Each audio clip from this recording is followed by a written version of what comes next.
私の青い天使よ。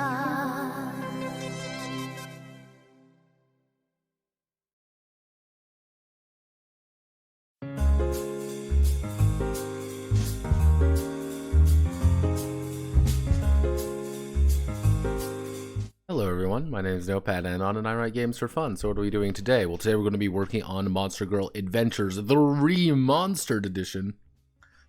The opening was from School Days. Yes, that's School Days. Specifically the OP of that show, which was actually pretty good. And here's the weird thing. I actually watched the entirety of School Days. And I thought it was, well, it's terrible, but it's terrible in a fun way. Actually played the game as well. If you ever want a wild fucking adventure, playing the School Days game is a trip. Mostly because the best ending, there's two best endings, and one where you get with the childhood best friend, and the other in which you don't say a single thing. Because that game was hilarious. But yeah, so we're going to be working on Monster Girl Adventures. And as we see here, I did do some minor changes. There have been some, I'm going to say some pretty drastic changes. The most notable thing is right down here. This is playing the game, obviously. What I did was change things to, the goal is that you're going to be building a dice pool. Any attempting to score a success. A success on a die is when it displays a 5 or higher. Cool. To display a 10 or higher, it counts as 2 successes. Pretty simple. Mostly because we have this system, the benefit and drawback die system.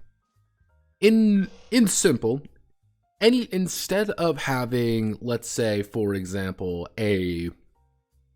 instead of having characters, for example, I'm trying to think of the best way to word this. Instead of getting a +1 or a +2 to something, what you're going to do is you're going to get benefit dice. And what that's going to be is like, oh, hey, someone's helping you out. Here's another D6.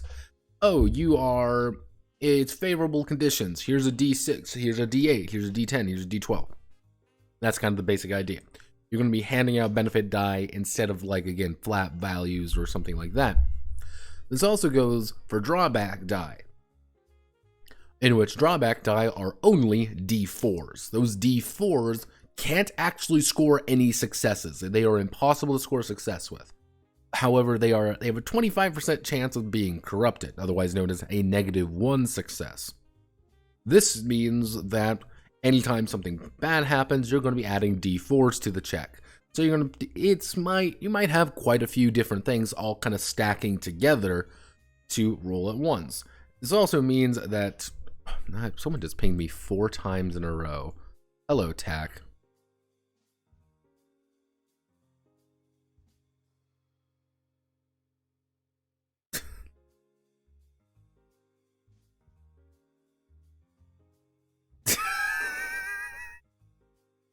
Ironside losing his shit, people telling me when they can VC because he's got a war game idea. Every single time I start streaming, people show up. But regardless, what I'm hoping here is that you may end up with a situation where you might be rolling, oh, well, I'm going to be making a body check, 5d6, but I have help from people. Somebody is lending me some help. I might add a D6 to it, but I have the right tools, so I'm going to be adding a D10 to it, but it's real locked, so I might have like 2D4. And then I roll those all together, and then it's like, oh, I can score multiple successes, I can get some failures on there. There's always a chance of any die becoming corrupted. That's always going to be a factor. I didn't want to add D2s because D2s felt a little bit weird. I also have, kind of the I note down here. The lore. I'm thinking about adding like a big like side note stuff lore of like, this isn't really a fucking lore document. I might just add in some for my own sake. None of these really changed. I did actually make a dedicated note right here. Both human heroes and monsters exceed basic limits but require time and effort to do such. Attribute die will always be added to the dice pool. They are represented with D6s. Then we have this. I just added this in because I thought it was cute. Then we have skills. Nothing really changed regarding skills. I just made them a little bit nicer, and I did do some slight changing and wording. But yeah, our goal today, at the end of it all, is to get here. Yes, 3 pages worth of stuff. That's the goal. Doesn't seem very impressive. However, it is just a lot of things to consider because that's what I do. Oh goodness, people are posting. Why is it every single time I start streaming, everyone wants to talk? It's like, guys, no, please, just go away. Like 5 seconds. Give me like 2 hours, please. I'm begging you. But regardless, yes, here we are. Now, the next thing we need to worry about is personal skills. Let's see, you're heading to... Why are you the same size? No, okay, you're not the same size. You just look vaguely similar. Hello, Harpy. I believe she's a siren. MGE siren. I believe, yeah, she would be a siren. She's a siren. Which, that's one thing I always found interesting, is that technically a siren is a harpy. Yeah, for some reason, harpies or sirens are harpies. They aren't actual aquatic. I always thought that was kind of interesting. That's just me, but I guess it also kind of has some basis to it. Regardless. But yeah, personal skills. What we need to go is here is personal skill. Personal skills. So, the hero... The Characters are unique individuals. The characters are unique individuals with a wide variety of skills and let's see. Characters are unique individuals with a wide variety of skills and unique situations affecting them. Actually, what I should say, personal skills and drawbacks. There we go. Are unique individuals with a wide variety of skills and unique situations affecting them. To represent this, characters have the option of selecting personal. Actually, no, we can put drawbacks as its own thing. I think that's a good idea. To represent this, characters have the option of selecting personal skills. A personal skill is something that is not covered as a quote standard skill listed above, but can still be useful in the field. These can be a wide variety of skills affecting the character in some way. For example, a character may want to be an accomplished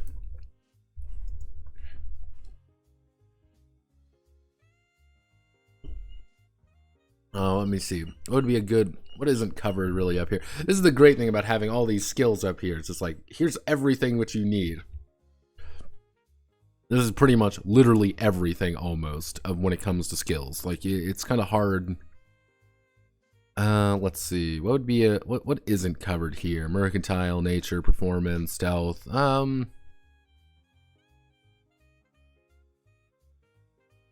Okay, so for example, a character may want to be an accomplished swimmer. May want to be an accomplished swimmer. Actually, oceanic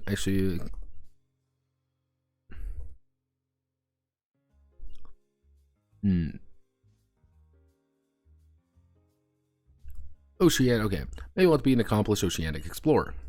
As such, they can take the skill of they can take the skill of swimming if they wish. However, the advantage of personal skills also allow the character to choose broad categories. How do you want to do this? However, the advantage of personal skills also allows the character to choose a skill that has something tied to their background. For example, instead of swimming, the character can select ocean explorer. So anything related to being an oceanic explorer can gain the benefit of the skill. For the Dark Lord, these skills, personal skills should feel personal, should feel tied to the character, and the more broad they are, the less useful that they may become. Oceanic explorers may be able to swim well and explore cave systems, but when freezing half to death, Well, actually, when freezing, but when freezing in the woods, they are less than useful.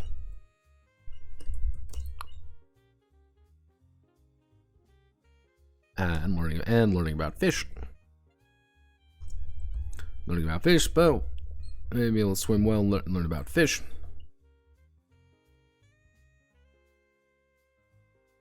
But it's also one of those things that they should be tied to particular situations almost.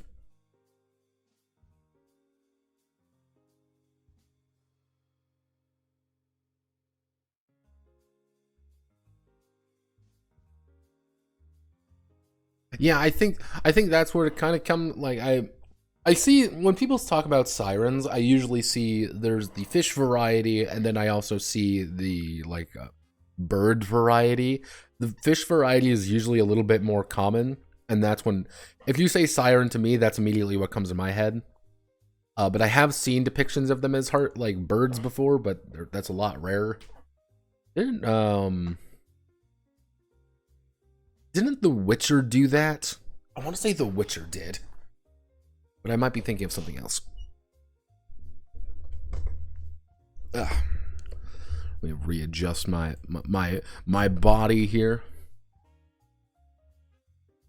Yeah, no, I have been staring at documents all day trying to figure out what I want to add for my sixth game.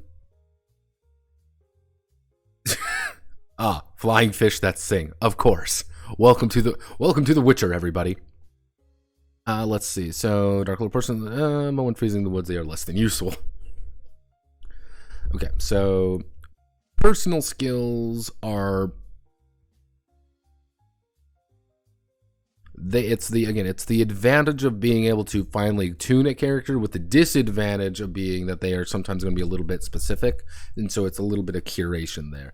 This is you can kind of call this a band-aid mechanic, which is like, hey, if you want to have this incredibly specific thing, you totally can. However, what we can do is we can now add specialties.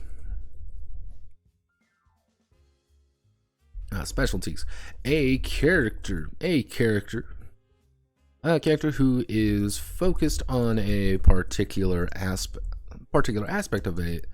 Actually, what I should say is skills are a broad application of many different smaller disciplines. Allowing the character to fill multiple niches. A character wishing to specialize in a particular aspect of a skill can choose to take a specialty.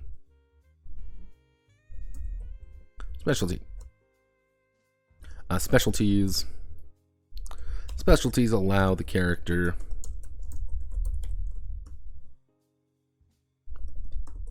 if a skill. Let's take a specialty. A specialty is a refinement of a skill to a point,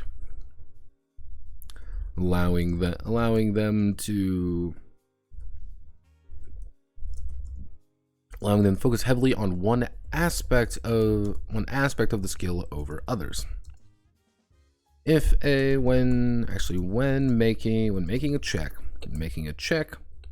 if a skill specialty comes up, they will instead convert their D6s, their D6s into D12s.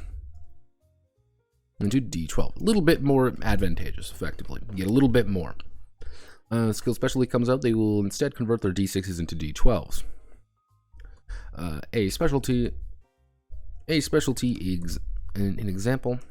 An example would be a siren. Would be a siren's lovely singing voice. As she invests into performance singing, she would make all of her soul checks. We make all of her singing checks with D12s instead of D6s. She still gains the benefit. She still has the benefit. Has the benefit of the performance skill. She still has the benefit of the performance skill. Yeah. Okay. So pretty much specialties, the entire idea is just like you're just making them a little bit better. Not like super detailed, but what I should actually say. This is refinement of skill converting. A character can have multiple specialties. Specialties in a single skill. There we go. I'm gonna put that right there just so you can be like, oh, I have performance and I want to have sing and dance and comedy or something, or travel. I'm really good in winter biomes and ocean biomes and wastelands, stuff like that. So you can have quite a few different specialties in a single skill to make yourself really good in various aspects of it, but still only a single skill. That being kind of the, you could say, counterpoint. And then we put that right there, and now we add in the last one, which is going to be drawbacks. A character in desperate straits may choose a character who desires an extra skill at creation may instead take a drawback. Actually, not a drawback. What would be a good flaw? Flaw synonym. Give me something to work with here. Defect, blemish, imperfection, deficiency, weakness. I guess flaw would work. I would say drawback, but they're called drawback dice. Flaws. Flaw. A character may instead take a flaw to reflect some aspect about themselves which is hindering. A flaw is often tied to a skill. Actually, a flaw is tied to a skill. When using that skill, all dice are instead actually I should say half of the attribute die are instead converted into drawback dice. D4. Rounding up.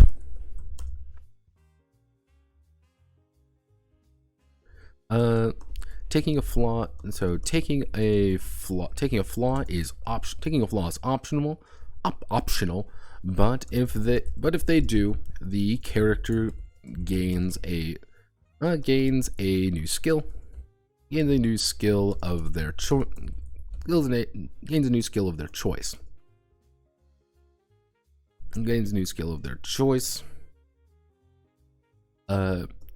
If the Dark Lord agrees, a character may choose to take a quote personal skill flaw, which allows them to write in a new flaw type. There we go. It's a little bit, just an example. I just want to say, like, this is how this works. A little bit of a way to give you something to work with, even though it's not immediate. It's like, yeah, you can take a flaw if you want, but you're only going to be able to take one. And so, take a flaw. Characters may only take a single flaw. There we go. Nice and simple. So, kidoki. Sokidoki. Okie dokie. So the entire idea here would be you can take your personal skills, you can take your specialties, and then you can take a flaw if you want to get a new skill that you can invest up here or here. So humans at max can end up with 3 skills, or if I do that, or 4 skills plus 1 flaw. Monsters can end up with 1 skill, or 2 skills plus flaw. However, monsters get the benefit of all of this, so we don't really need to worry about that. And don't worry, I have the answer for diversification. I actually have a very good answer for it. So I believe that's going to work pretty actively. The characters have come together pretty well. We already kind of know how they work. Characters are pretty simple. I'm feeling pretty solid about this. This is one I'm actually like, okay. So, what we want to do is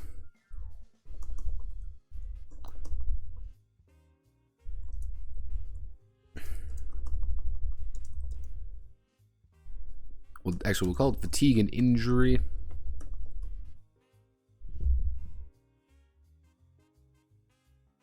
There we go. Fatigue and injury.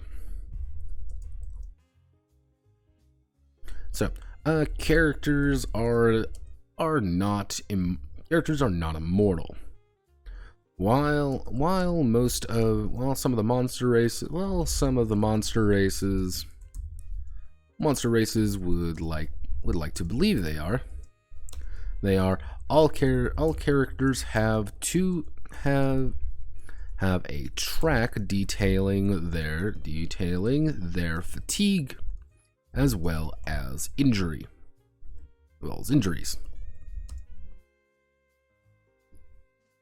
Each character has fatigue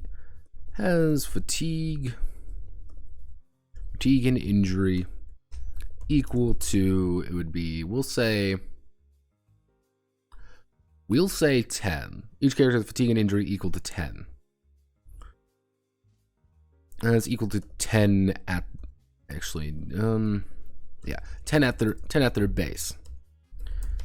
Characters may increase their total fatigue, their total amounts by their race, or may increase or decrease their total amounts by their race, or by increasing their power. So what we want to do is fatigue. Fatigue represents exertion and an effort being put into action. Being in prolong represents exertion and effort being put into action. Fatigue will build situations if the character were to take, quote, damage. Actually, no. How do I want to word this?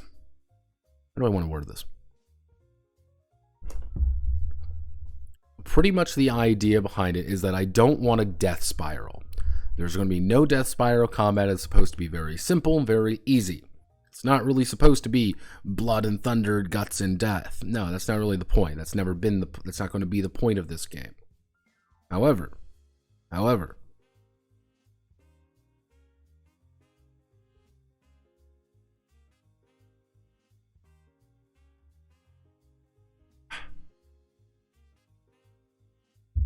what I'm trying to get here is that you can increase your fatigue, and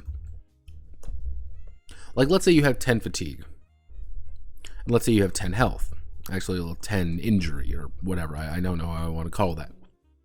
It's if you are exerting yourself, if you're getting tired, if things aren't going really well for you, your fatigue is going to slowly decrease. It's things like 10 out of 10, then it's going to be 8, 9 out of 10, 8 out of 10, 6, 10. Like, generally, fatigue is your exterior health in a way.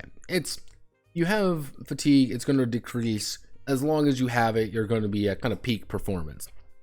Injury, on the other hand, is like your under health in a way. I guess we can call it endurance and fatigue. Yeah, I think endurance. We call it endurance and injury.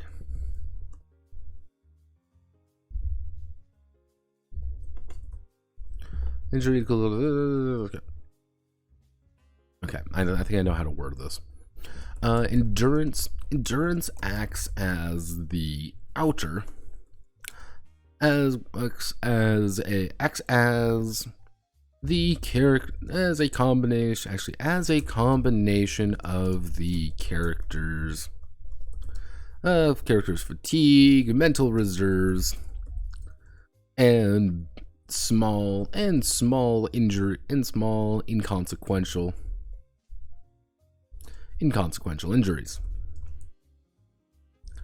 Little inconsequential injuries, actually,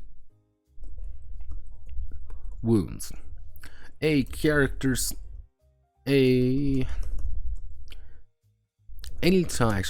a character were to take damage, exert themselves, or tap into the reserves, they will take endurance damage, reducing their total endurance by that amount. Injury on the other hand is the heavier wounds and more deep. Is the heavy wounds and actual physical harm coming to the characters. When they take injury, actually, what we can do is,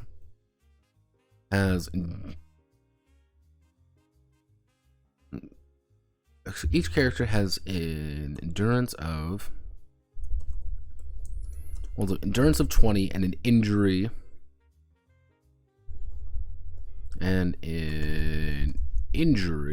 of 10.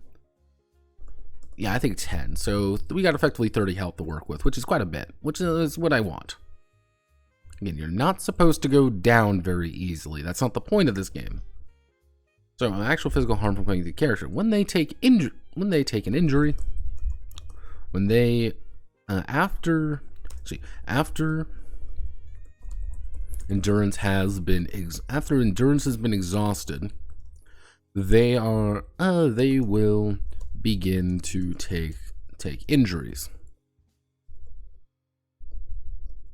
They will begin to take injuries. At 0 injuries, this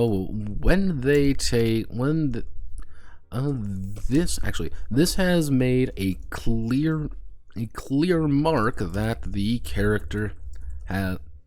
Let's see. This makes a clear mark that the character has passed into taking actual wounds and injuries, taking actual harm toward them. This made a clear mark that the character has passed into taking. This has made a clear mark that the character is taking actual damage and is injured. A character who reaches 0 injury is knocked unconscious until they are knocked unconscious until the end. Reducing to total by amount. If endurance ever reaches zero, the character is clearly exhausted and needs to rest. and needs to rest. The character will be zero and knocked unconscious until the end of the scene. So yeah, it's like, oh no, like you've made clear injury at this point. Like you are clearly injured. There's something going wrong with injury.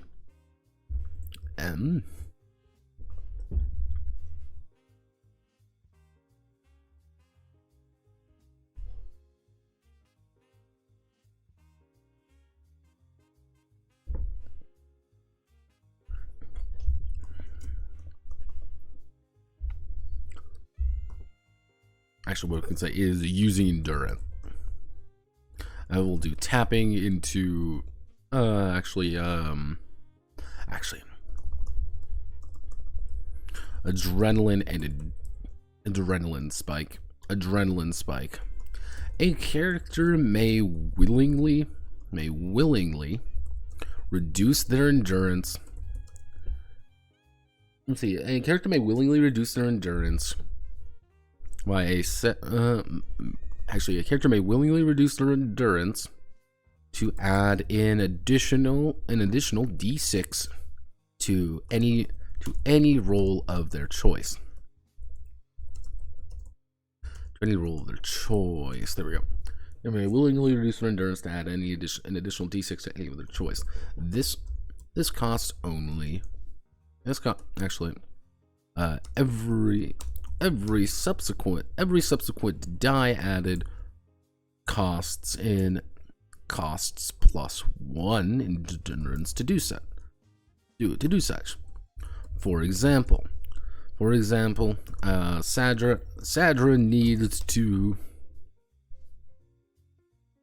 We'll use Sir Bucket. So, for example, Sir Bucket. Actually, no. We'll use Sadra. For example, Sadra needs to find the information about the bandits in the countryside, about the bandit ritual they are preparing for, and quick. She chooses to expend to do such. She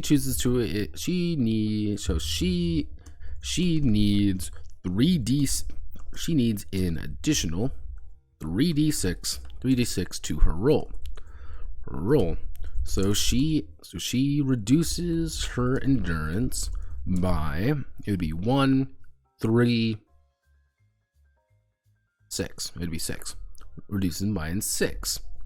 1 for 1d6. 2 for actually 1d6 1, 1d6 2, and 1d6 3. And by actually, how do I want to word this? Every subsequent die adds plus 1 endurance to do such. So adding two d6s would cost 3 endurance, as the first would cost only one endurance, while the second would cost 2 endurance. There we go. So she reduces her endurance by 6. So she reduces her endurance by 6.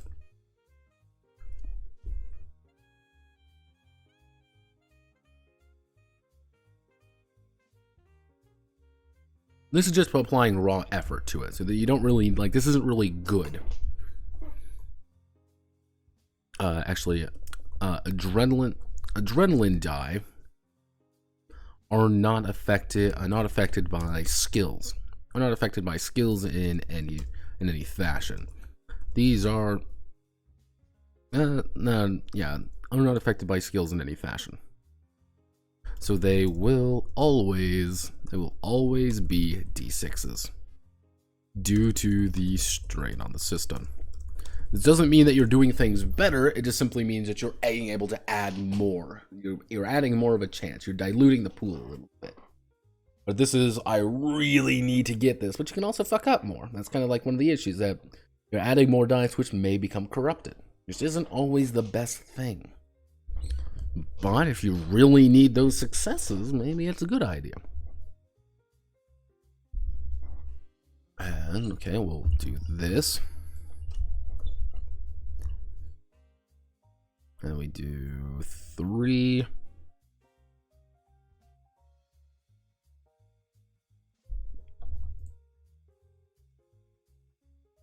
And then we do, what would be, oh yeah, recovery. Recovery. Endurance. Actually, endurance will fully recover. Recover after a good night's rest. Allowing good night's rest. Good night's rest in ideal conditions. If a character is ever in a situation where sleeping is tough or difficult, where sleeping is tough, then they will only regain half rounding up. They only regain half of their missing endurance. Half of their missing endurance.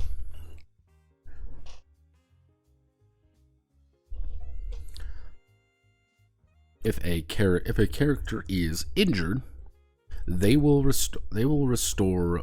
It would be 1d. We'll say 1d4. Yeah, they will restore 1d4 injury. They will restore 1d4. They will restore 1d4 injury every day. They are resting in ideal conditions. If they aren't resting well, then they will only recover. Then they will only recover one injury. Actually, what we can do is like 1d6. If they are being treated, however, if they are being treated or in a medical facility, if they are being treated, then they regain 2d6 injury every day. So there's a chance that you're going to be able to recover very quickly if you're actually being treated. It's saying, well, okay, I'm at 1 fucking HP. I rolled, hey, I got all my HP back. They treated me. I'm in people are competent. Getting 2d6 injury every day. Actually, a character with the medicine skill can perform a check to assist in the healing, restoring 1 injury for every success. If a corrupted failure occurs, they've probably done more harm than good. Actually, a character with the medicine skill can perform a check to assist. Actually, a character can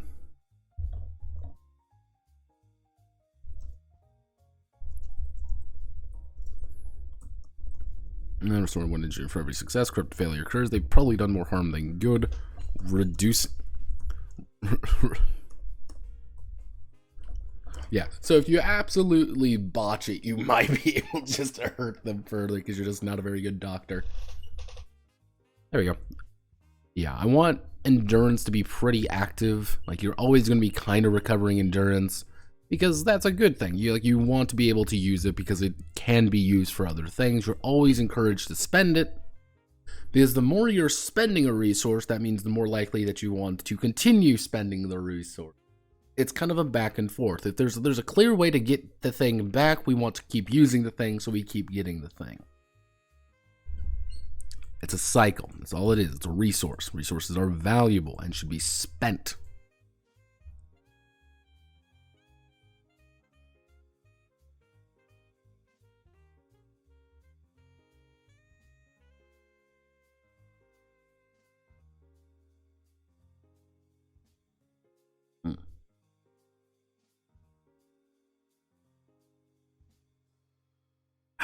Yes, Kovefi.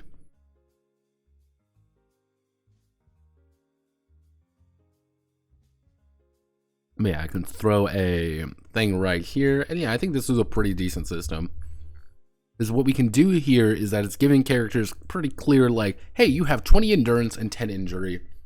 And a max check, let's see, in an absolute, if you were to expend all of your endurance on a single check, so you got 20 endurance, 1 equals 1d6, 3 equals 2d6, 6 equals 3d6, 10 equals 4d6, 15 equals 5d6. Technically, you need to spend 21 to get 20. So at most, you're only really going to be able to get about, I think on average, people are going to want to do 3d6 3 times rather than 5d6 once.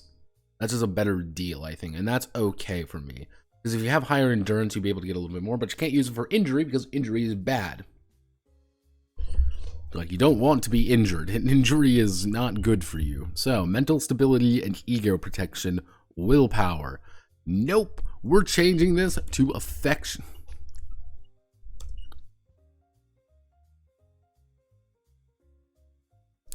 So what we're going to do is we'll call this relationships, affection,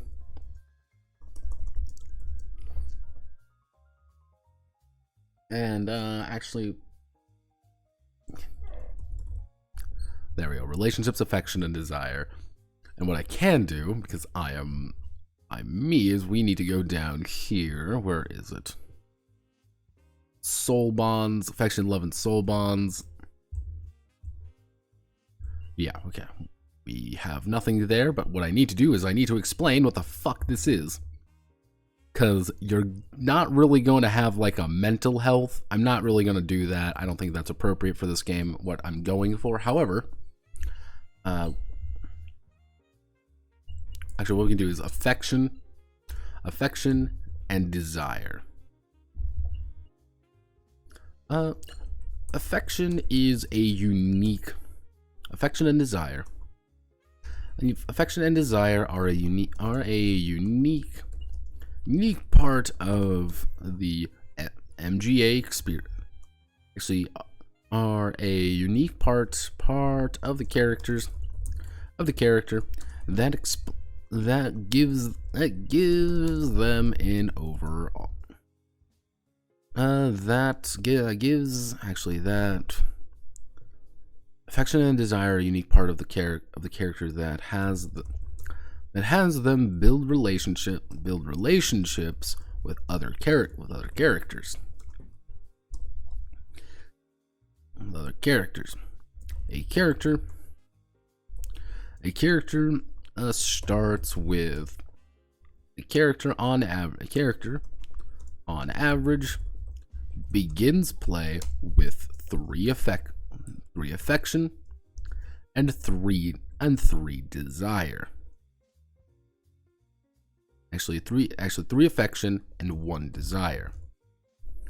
Affection can be applied. Actually, affection can be applied to any character in the group, signifying a relationship of some kind, with each affection increasing the intensity or depth of the relationship according to that character.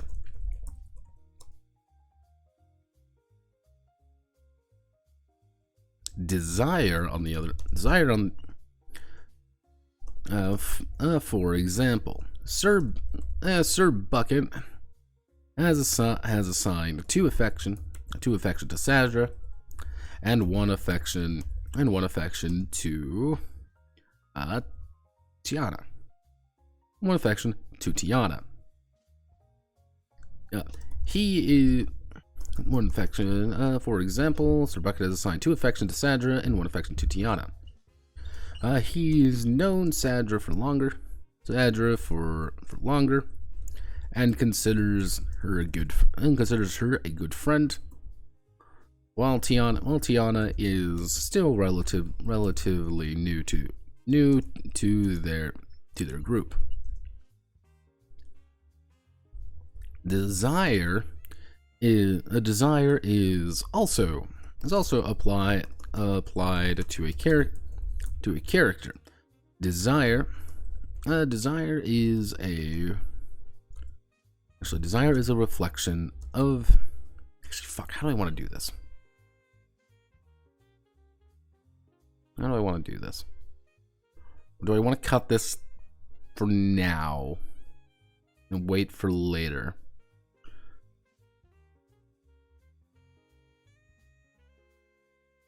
No. Okay, here's what I can do.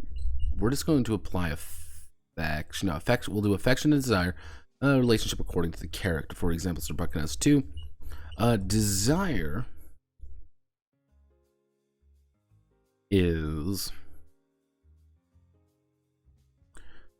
has the character assigned to another character. Has the character assign it to a character they want to. Actually, no. Affection. 3 affection. With 3. And on average, begin play with 3 affection. Affection, blah blah blah blah. Desire is the total affection of others toward the character. Reflecting the targeted. Let's see. Desire is the total affection of others toward the character, reflecting the targeted interest of others on them. Actually, now how do I want to do this? Actually, no. Desire is an assigned value based on the current relationship of the characters involved. These are ranked from hostile D4. Actually, hostile. Actually, unfriendly D4. Comrades D6. Allies D8. Close D10. And like affectionate D12. Unfriendly, comrades, allies, close, affectionate. I don't know how I want to do this. Assigned value based on relation character involved. All characters by default start at comrades. All characters by default start as comrades. They know each other. And are relatively friendly.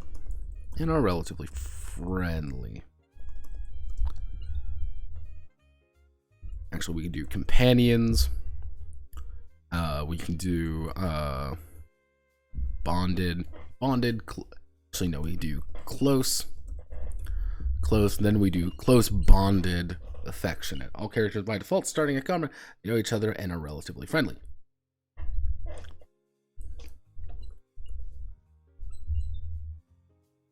What would be a good not fighting,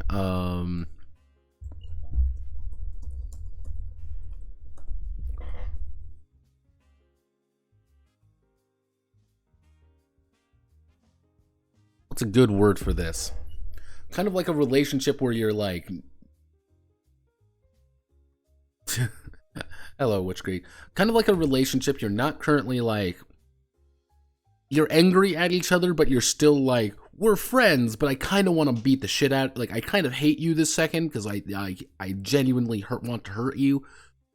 But you're still like, we're still going to work together, but I don't like you currently. Bickering, I guess that would be it. Yeah, I will go with that. Bickering could work. Bickering, there's probably a better term for it, but I'll use that for right now. Desire, bickering, companions, close, bonded. All characters by default start as companions. They know each other and are relatively friendly. Desire can shift in various directions. Based on the character's actions. And influences. However, all of these are character facing. I believe that would be the correct term. Are character facing, meaning these are their perception of the other person. Should certain checks will involve making an affection check. This has the character roll their targeted their affection toward another character. Certain checks will involve making an affection check. Certain times will involve making an affection check. This has the character roll their affection toward another character, with the die being equal to their desire.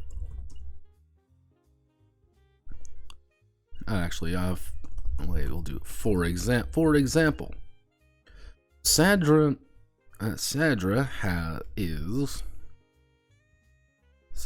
considers herself close to Sir Bucket.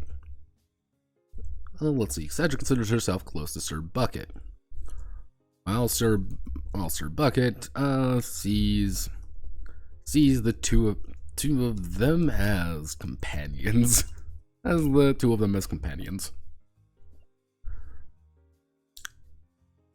Enter another character with the die being equal to their desire. Die being their desire. Okay. For example, Sandra witnesses. I don't even know how I want to do that. Witnesses Sir Bucket's raw heroic standing up to the bandits threatening the town. Let's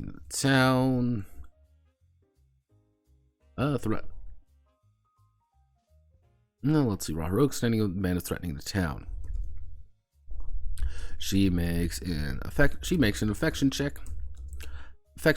With her three affection toward Sir Bucket, with her close desire,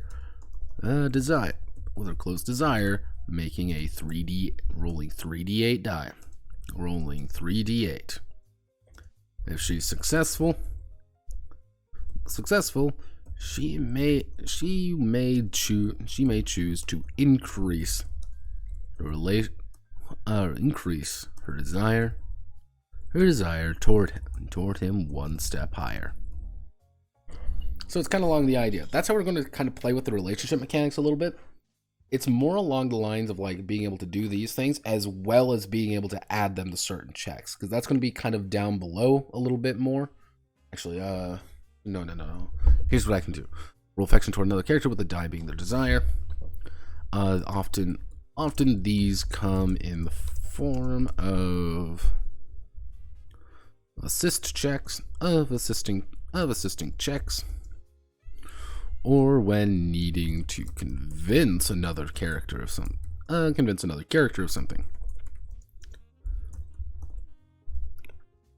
Let's see. Sadra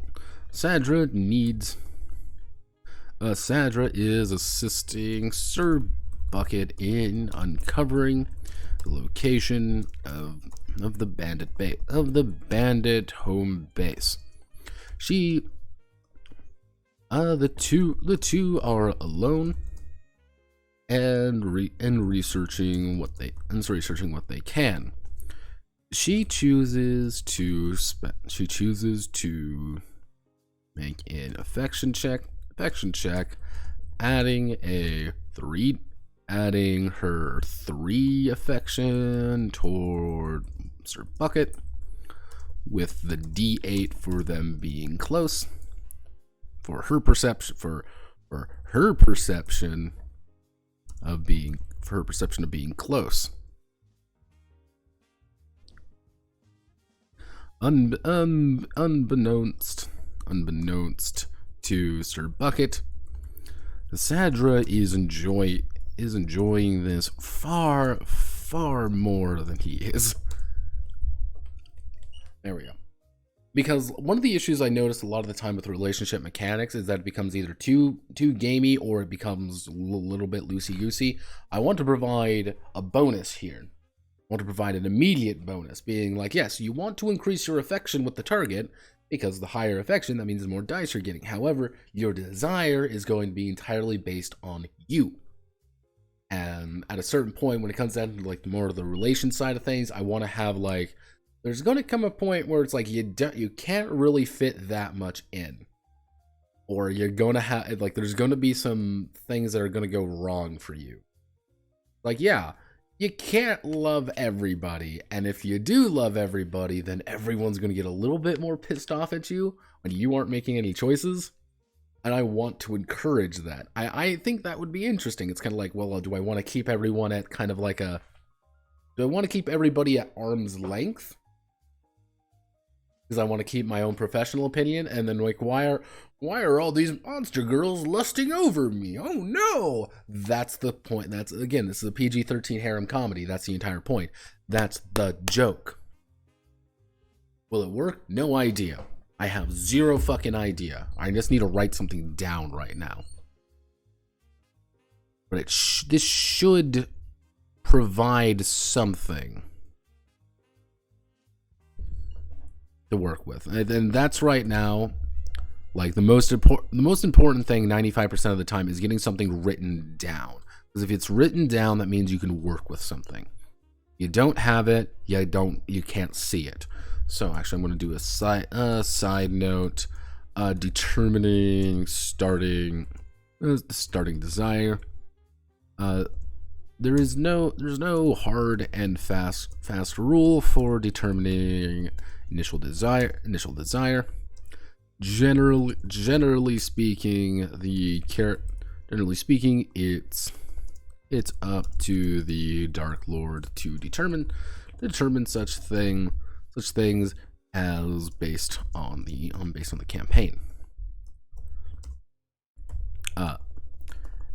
As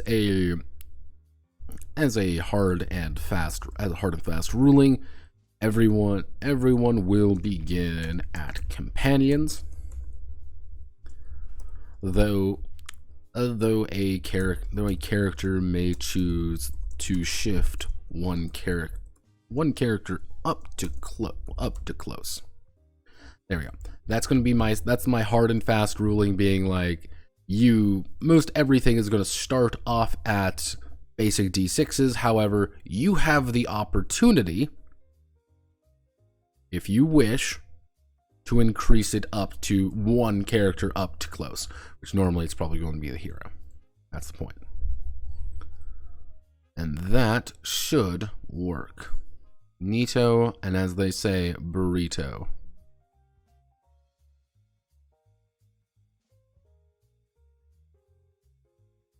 Let's see.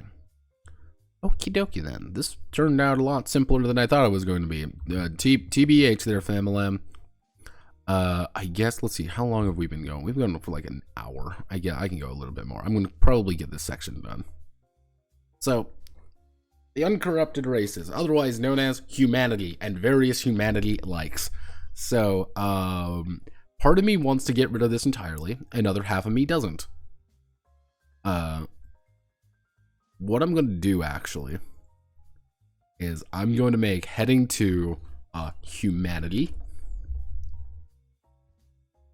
But I'm going to keep all of these, and I'm going to put them down a little bit. We're going to put right here. So, humanity, and the hero. Actually, humanity and heroes. Humans are by far the humans are common, very common.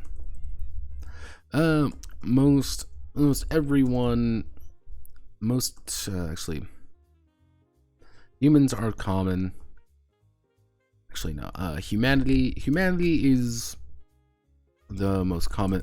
Actually, is the most common race in the world. Being so ever present, being important enough to receive the blessings of the goddesses. Be the blessing of the goddesses, and play an important role in the formation of modern society, of the modern world. The main issue, humanity is weak. However, they are fragile, simple, and often live short lives. To compensate this, the goddesses have blessed certain humans as heroes. These heroes come in many sizes, come in many forms, but they are often exemplars in a certain field or idea, with depending on the situation, more of a certain type will appear or not. During the war against the Dark Lord. During the war against the Dark Lord, many heroes were empowered, and battled against the invading armies. However, with the war ending and peace somewhat returning, heroes are becoming more rare. When heroes do appear, often they are great artisans, statesmen. Let's say artisan, statesman. Artisan, statesman. What would be another good one? Artisan, statesmen, or scholars, allowing them to broaden their horizons greatly.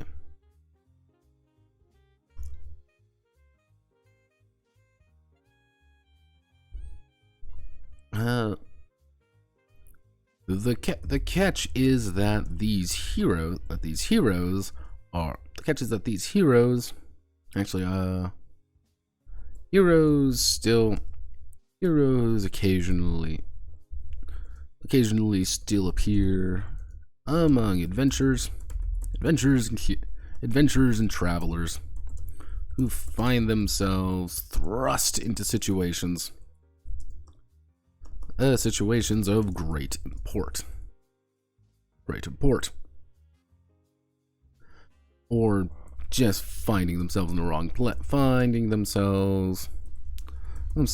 in the wrong place. There we go. Oh, what's so important about them though? As proven by Sato, I believe his name. As proven by Sato, the lineage of a hero and monster tend to create powerful. Actually, lineage of a hero and a monster tend to create powerful offspring.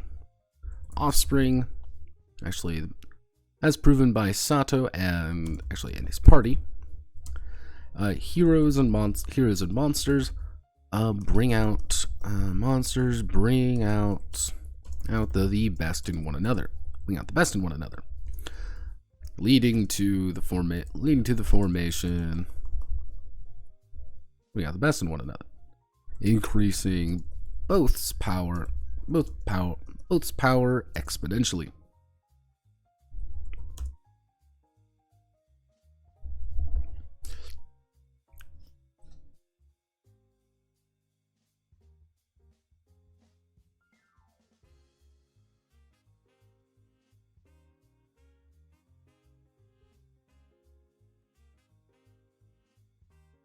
Twitch chatter is here. They were totally made heroes, right? Yeah, pretty much. The heroes are paladins from Song of Swords, where they ascended superhumans.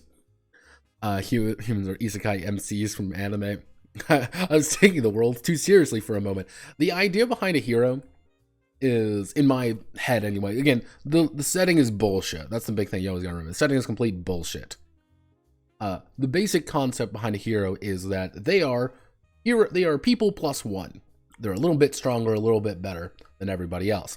And if you pay attention a little bit, you quickly will realize heroes are from Gachimuchi Nirvana Seekers. Almost directly taken from them. That's how I'm writing them. Don't worry, Gachi was always included. With the idea being that heroes are they're people, they're the best, they're the shining examples of humanity. And the issue is that they are the cut above everybody else in their particular field, but nothing much else. You're a heroic scholar. You're an incredibly intelligent person. You're very smart. You're very good at this. In a knife fight, you're still going to get your shit rocked. You're a fantastic craftsman. You'll be able to create amazing works of art. You're not really good. That's why it's like adventuring heroes and traveling heroes are kind of interesting, because they haven't really found a purpose yet. But I think the best way to think about it is a scholar hero never really needs to go out or challenge themselves in that kind of way. They're just they're better than average. The big thing here is, as a traveling hero, as someone who's been out there with with sword and shield ready to save the day, you are able to interact with people a little bit more. Concept being that, hey, as a hero, you bring out the best in monster girls, and monster girls bring out the best in you. You kind of exponentially increase your power by virtue of being together, which is how I'm justifying experience gain. Yeah, that is why you gain experience and can level up so quickly, is simply because you're a hero interacting with monster girls, and monster girls are interacting with you. It's a two-way street. That's the big idea. You're going back and forth with one another. And it's like, haha, I'm strong, haha. You say interacting. Yeah. So this sounds like something from an isekai. Yes! It probably is. This is bullshit. Again, it's literally just to justify it. Because you have to remember, I am having to scrape away some of the Monster Girl Encyclopedia logic from this game quite heavily. Because, fun fact, there is literally zero reason for Monster Girls to exist. I hate to break it to everyone. Monster Girl Encyclopedia goes out of its way to justify Monster Girls. Why are there only Monster Girls in Monster Girl Encyclopedia? Because the Demon Lord committed horrendous genocide. A horrific amount of genocide to literally kill every male effectively, or make them a woman. That is the lore of MGE.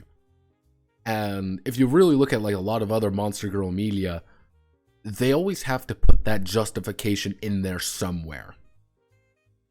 Monster Musume, why are there so many disappropriate amount of Monster Girls? Because literally, that's the thing in Monster Musume that they say is because those are the ones that people want to. That's one of the big things in Monster Musume is that it's the interspecies exchange. I believe that's what it's called. The interspecies exchange effectively says, hey, we don't want to bring men over because men aren't popular. so it's only women. But you're totally going to be homophobic and not allow gay couples without one first becoming a woman first, right? PG-13, Ironside. PG-13. We are comfy. Nobody needs to say anything. We're literally, how I'm justifying why there are a disappropriate amount of monster girls is the last war took a toll. And everyone kind of knows, like, hey, wait a second, if we give it the hero, our lineage is going to be insane. That's literally the justification. As I was saying, let's see, heroes.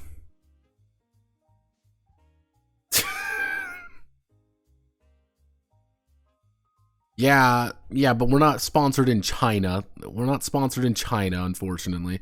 Not yet. As proven by Sato, it's part of heroes and monsters bring out the best in one of them, increasing both powers exponentially.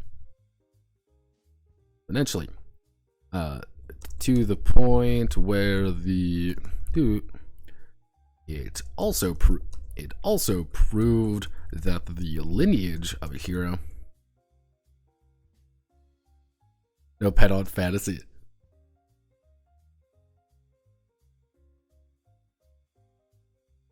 No pet on fantasy. I don't know how to justify that. I gotta think about the lore. No pets on Monster Girl. Dozens of pages just because shit the mechanics work in universe. Yes. Because, like, I immediately have an idea for this. The problem with by Blade and Cross is that there was this vague idea, and the vague idea kind of works and kind of doesn't, and I didn't think about it. That's why I literally just need to sit down and just write the Golem Saga down. I have the idea behind the Golem Saga. I have the concept of it. I have the idea behind it. It's just me having to sit down and write the entire thing out and make choices. Are we actually set in Europe? Are we actually in are we dealing with fantasy this? Is this actually Spain, or is this a completely different situation? Is this actually, there's a lot of those questions which I just didn't answer. I have to answer very simple questions here. Why are there monster girls? Why do you level up? Why can't I fuck the monster girls? Those are literally the 3 questions I gotta answer. Fuck everything else. It also proved that the lineage of a It also proved that the lineage of a hero is also potent. Also potent. Also proved that the lineage of a hero is also potent. Also potent with Sato and Lilith's daughter. What's a appropriate daughter? Morgan being one of the most powerful witches, which is currently alive. Humanity has heroes. Humanity has heroes. To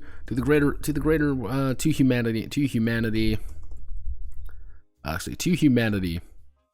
Heroes are the bastion of. Heroes are the pillars. Well, the pillars which hold society up. To monsters, heroes are potentially the future of their people. How big are Sato's balls? No. We can't. Yeah, pretty much that's the justification here is oh no, I want to. Monster girls want to sleep with you because if they do, their children will become stupid.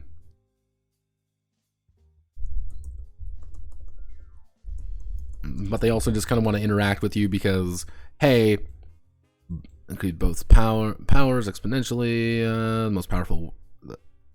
Being one of the most powerful witches currently alive. There we go. Humanity signing up to monsters. Heroes are potentially the future of their people. There we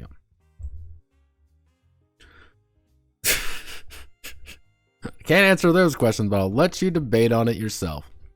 But yeah, pretty much the idea is like, hey, you want to interact with heroes more because you're going to get stronger by virtue of doing it. However, when will the government stop my sinful hand? Never! You'll never take me alive. I'll see you in hell, Fed boys. But one of the ideas being that as a hero, you have that little responsibility in the back of your head where it's like, hey, yeah, these girls kind of want me, not because of my sterling personality. It's because, like, yeah, I will literally, any children we make will be stupidly powerful. While on the other hand, you're also like, well, no, I don't feel like it. They just walk away. I want this to have the perfectly logical ending where the hero ends up with nobody. Where you as the hero end up with not a single person and you walk away with the fucking best Catherine ending, which you say fuck you to everybody and go to space. Which will always perpetually be the most amusing ending to Catherine. Every single time, not the best ending, the most amusing ending. Yeah, that one was good. I enjoyed that ending to Catherine. But yeah, if you want to do that, fine. You want to have Monster Girl Yuri, go for it. You're not going to have any kids, but you damn well know you're going to be stupid powerful by the end of it. You want Monster Boy Yowie? I can't stop you. I mean, there's no implication that you have to be Monster Girls throughout this. There's no like strict demand. The only strict demand I have is that there are monsters, and most of the time they are girls, because most of the time that's what you're getting into. This is called the Monster Girl fucking Adventures, but if you want to play dudes, I can't stop you. If you want to play Gachi Muchi, all I'm saying is that if you want to play Gachi Muchi Nirvana Seekers Monster Boy Adventures Edition, Monster Boy Adventures Right Edition, I can't stop you. However, you're kind of missing the point. You're missing the forest through the fucking trees a little bit.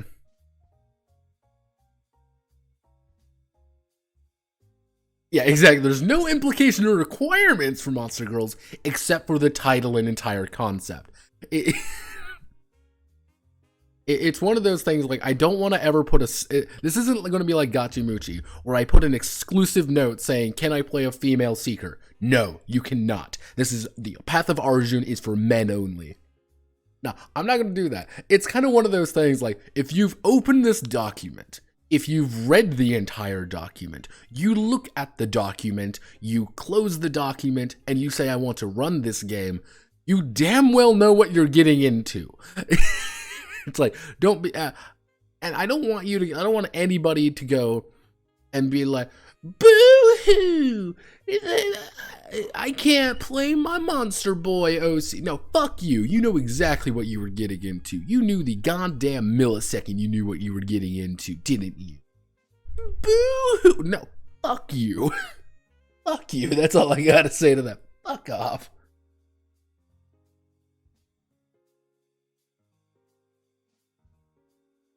Yeah, it's kind of like one of those things. It's like hello. Like, you open up a game like Lacuna, for example. You open up that game, you read through the game. No part of the game ever says you have to go on investigation missions. However, you've opened up fucking Lacuna to play an investigation game, guys.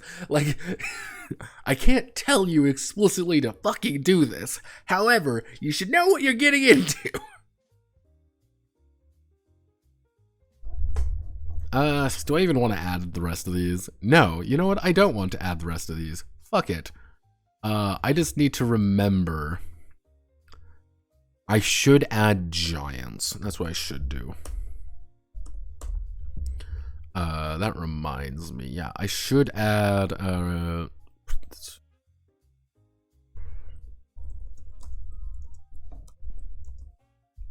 I believe, what do I have as Oni in here?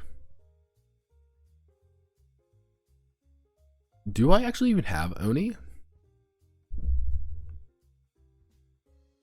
No, I don't think I do. No, I don't actually.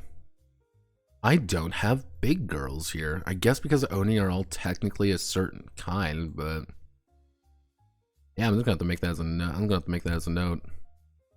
No, I don't. I must have made the implication, because like one of the hard things with Monster Girl Encyclopedia is that a vast majority of the actual monster. Here's the thing. We're gonna go on a little bit of an adventure here real fast. Here's the thing. And I'm not gonna do anything. I'm gonna call it here for today, and on Friday we'll just do all the Monster Girls all at once. Because I started a little bit late today. Because like here's the thing with Monster Girl Encyclopedia. Technically, by sheer technicality, all of these are succubi. That's the idea. Every single one of these are succubi. Because the Demon Lord is a succubi. For example, the bogey here, at one point, there was a creature that was like this, but she just got turned into this by the Demon Lord's influence. As you can tell by her very large assets. That's the entire idea. She is a succubus. Same thing for like the harpies. They are succubi. The issues when it comes down to the Oni is that technically the Oni are succubi Oni. They're not just demons who just happen to want to fuck you. No, they are succubide versions of Oni. Which that makes things very weird and like complex to write things down, because like for a vast majority of them, here's like the secret. Here's the nastiest secret about this particular game is let me bring up, I believe it would be demonic, wouldn't it? Is that a vast majority of the actual races in this would fall here. They would be demonic. If you wanted to say, I want to play an elf monster girl, you would be playing a demonic monster girl, because you would just be playing an elf succubi. And or like, oh, I want to play Kenoshi. You don't want to play a Kenoshi because Kenoshis don't do anything. You're going to be playing a succubus who happens to be a ninja. That's literally it. And like, anytime you're like, my God, Monster Girl Encyclopedia is so diverse. No, it isn't. It is dumb. It is a dumb setting that every single one of these boil down to being a fucking succubus of some variety. It is insane. So when you say Oni, doesn't that mean my soul gets sucked out through my vast...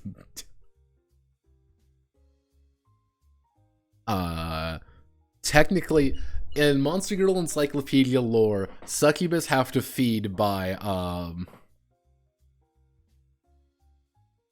It is an excuse to not make a race for every Monster Girl, because 95% of them would be the exact same. That's the issue.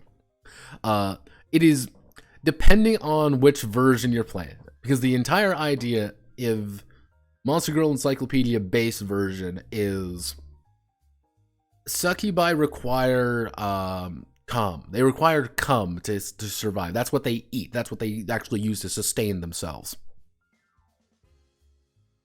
And because that's what they use to sustain themselves, that's what they need. That's what they actively do. The big thing what they do normally is infect you with demonic energy. Demonic energy is like the catch-all unobtainium bullshit in Monster Girl Encyclopedia. 95% of what you do is going to be related to demonic energy in some kind.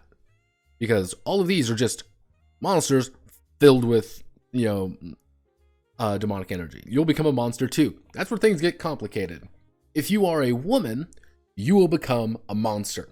There is no reason, there is no logic, there is no possibility of what the fuck what that entails.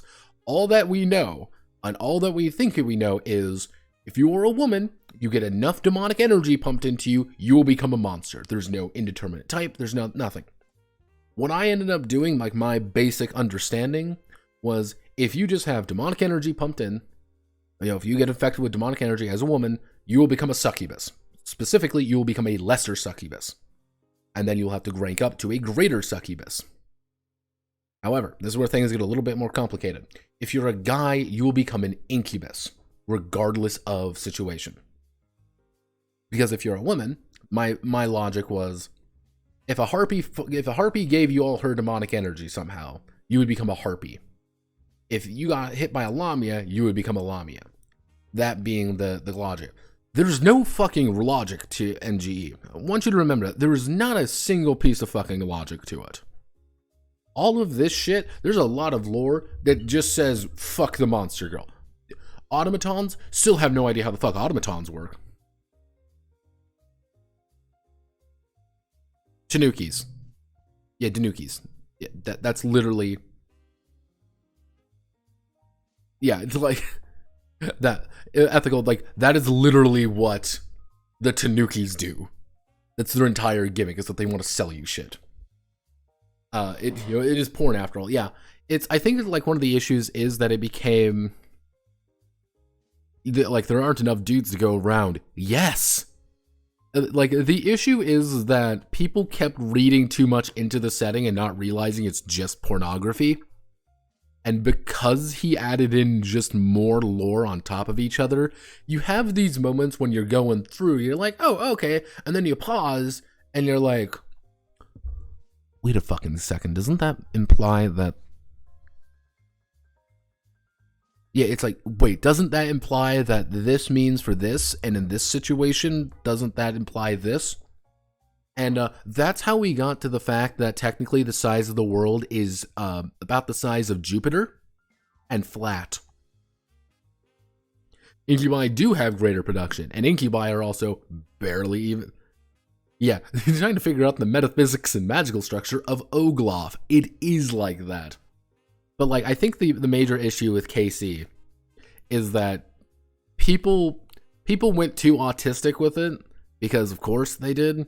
And because they went a little bit too autistic with it, they were like, well, I gotta figure out all the reasons behind it. And people tried to apply logic to it.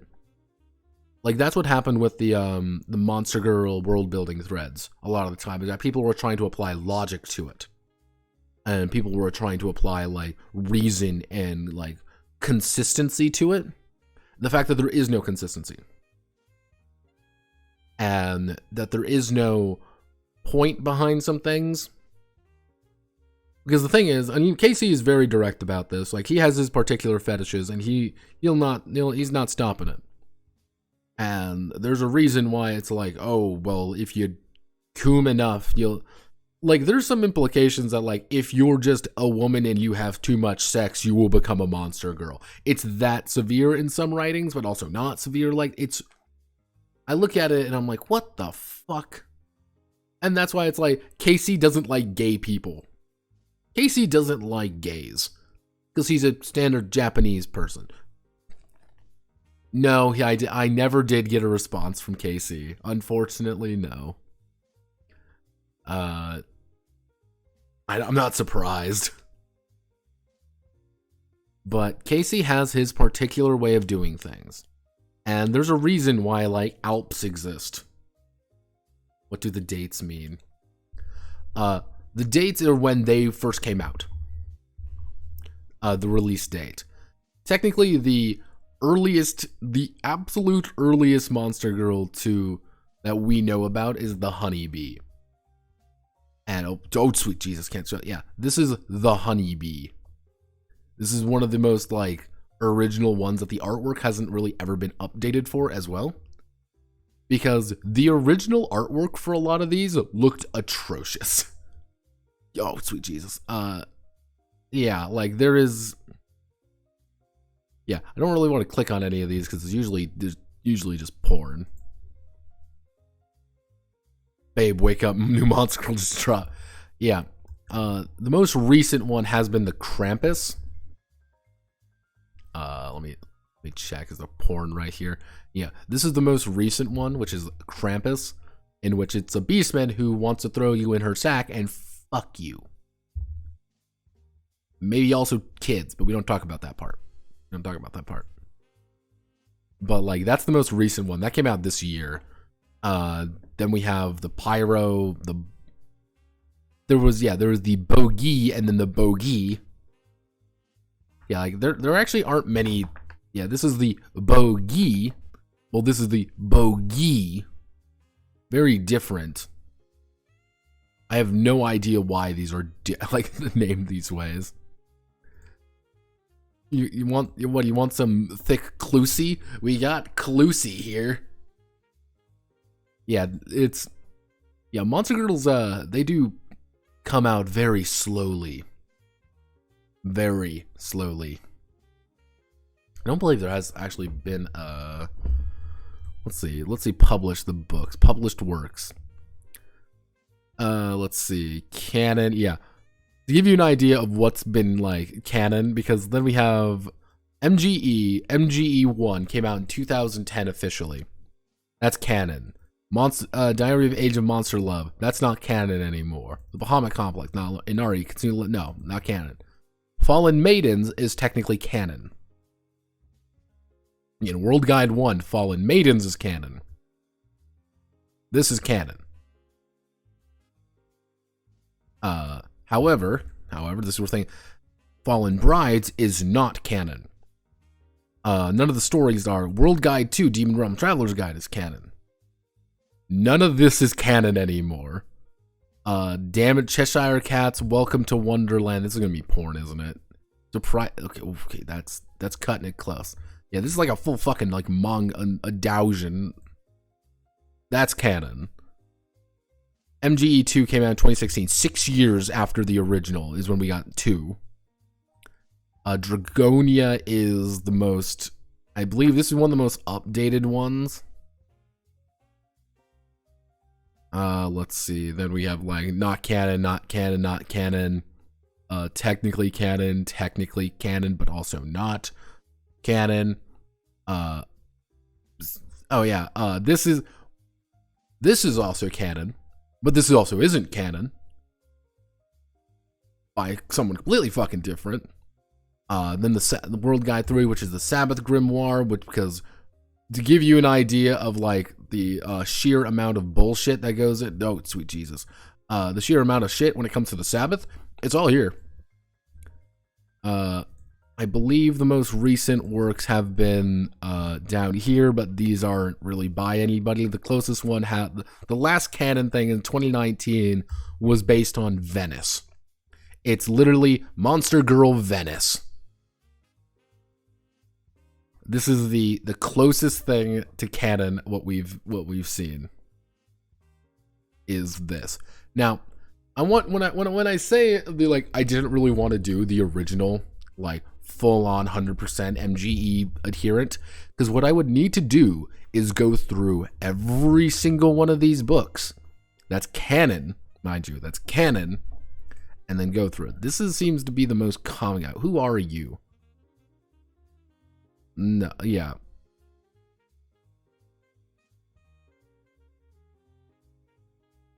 Apparently this guy just did like 2 things, but he's like fundamental to translating everything. Ta-da! Yeah, there actually like isn't that much Monster Girl Encyclopedia stuff, but it's just the one thing that always pops up. But I have here's the thing. This is the thing about Monster Girl Encyclopedia. I think a lot of people know about Monster Girl Encyclopedia. And I think a lot of people say like, yeah, I know about this. I understand this. But the thing is, I don't think very few people actually read the lore and actually like get as like deep into it as I had to, unfortunately. And I'll give you all a secret. It's fucking stupid. Monster Girl Encyclopedia is fucking stupid. It's dumb. It's stupid.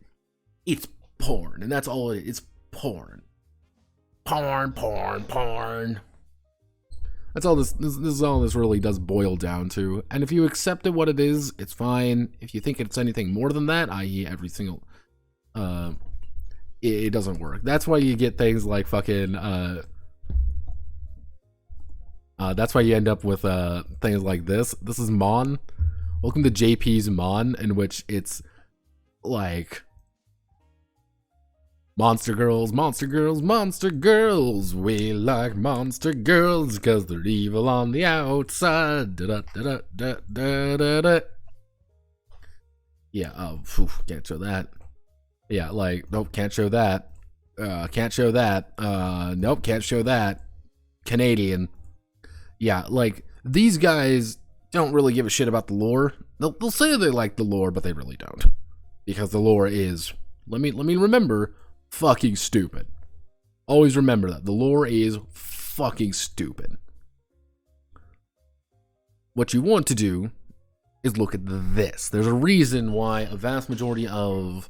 Anytime you look up a lot of things, they're going to end up looking very similar to the original entries, even though by technicality and by canon, they don't.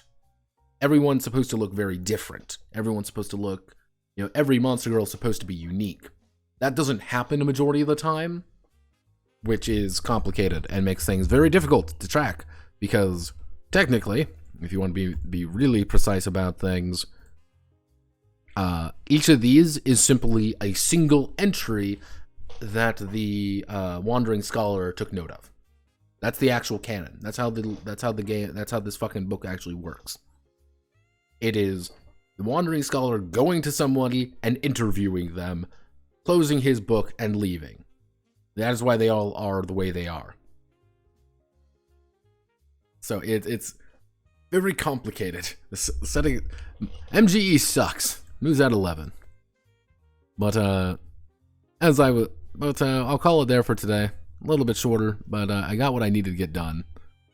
The big thing here is that we are done with everything here. We've gotten the meat and potatoes done.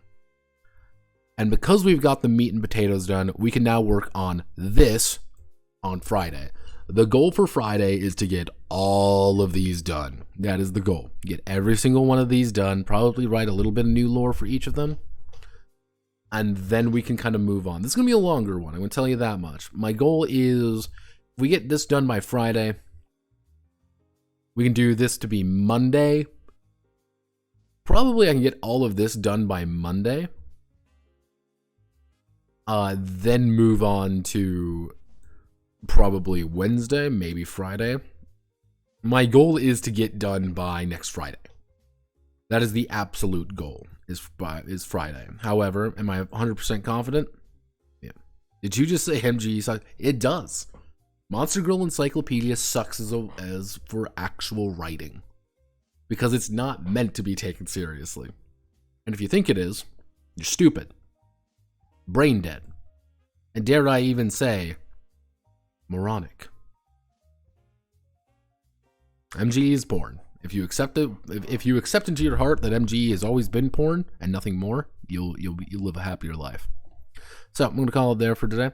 Godspeed, good luck. Hope you all have a wonderful rest of your day. I will see you all on Friday. Tomorrow I'm going to be working on the fucking Marvel game.